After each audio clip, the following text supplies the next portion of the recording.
के बिहनिया चिड़ैया बोले, अंगना में भारत माता की सोने के बिहनिया चिड़ैया बोले।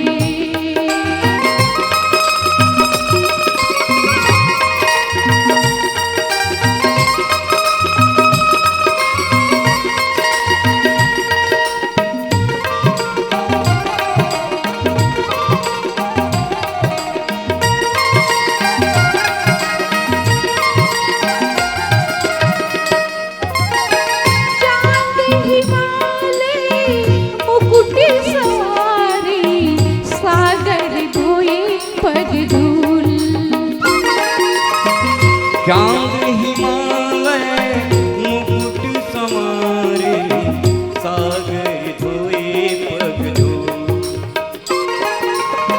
संध्या के बीराना काकहि बिसंगी, लाल कमल कैसे फूल।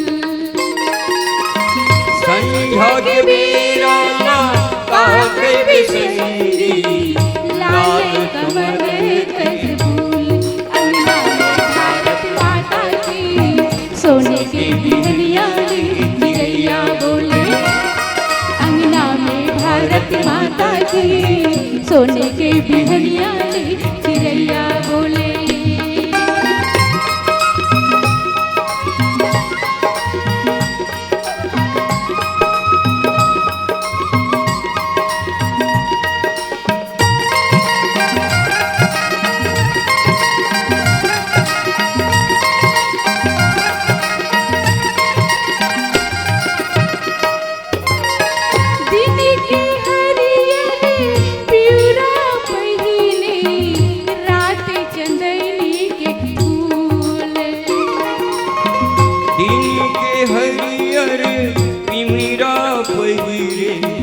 रात चंदेली के फूल।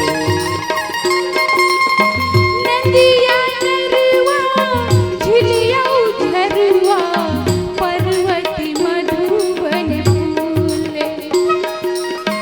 नदिया नरवा झिलिया झरवा, पर्वती मधुबन फूल। अंगना में भारत माता के सोने के बिहनिया चिड़ैया बोले, अंगना में भारत माता की सोने के बिहनिया चिड़ैया बोले।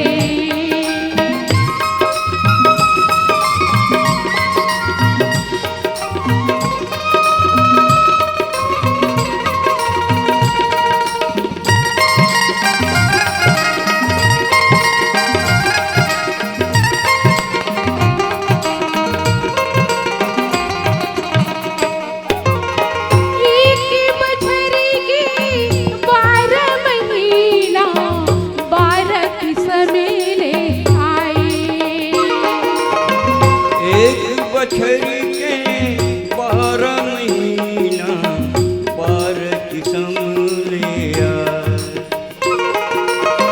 कभू घाम कभू जाड़ जनाई, कभू नीरे बरसाए। कभू